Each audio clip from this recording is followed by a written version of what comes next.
Salut Sandra, ça me fait plaisir qu'on se voit enfin, hein. Écoute, je vais me présenter pour tout le monde. Je m'appelle Julien.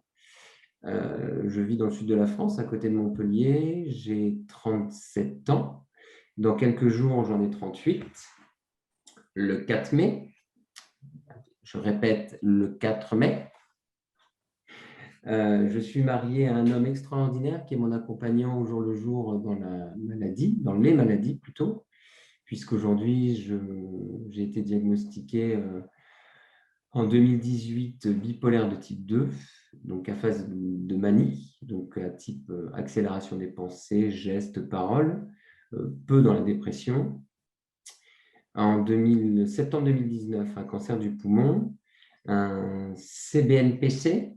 Non, ça n'est pas une chaîne d'information, c'est un cancer bronchio-pulmonaire non à petites cellules.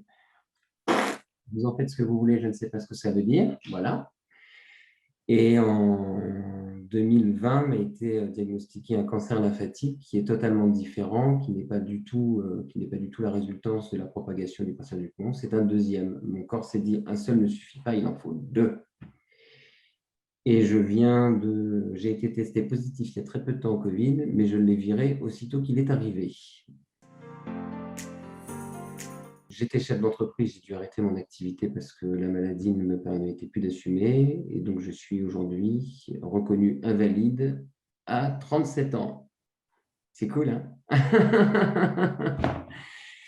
Mais malgré tout ça, ma philosophie restera toujours la même. J'ai créé ce petit hashtag malgré tout, je souris parce que je préfère sourire face à tout ça, parce que je ne veux pas que la maladie gagne ce sur quoi elle n'a pas à venir en fait.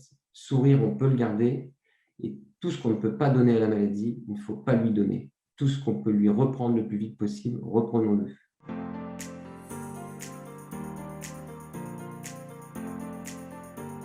Ne décalez pas vos rendez-vous de dépistage. Ne décalez pas vos rendez-vous si vous en avez.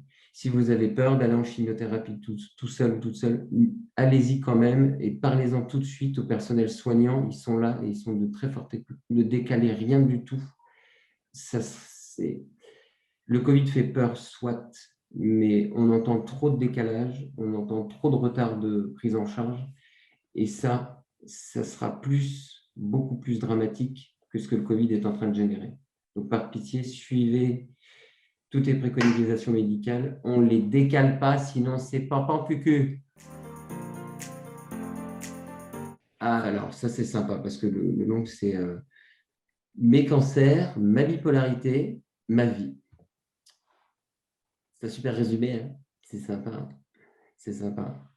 Et après tout ça, on vit une situation qui est dramatique et difficile.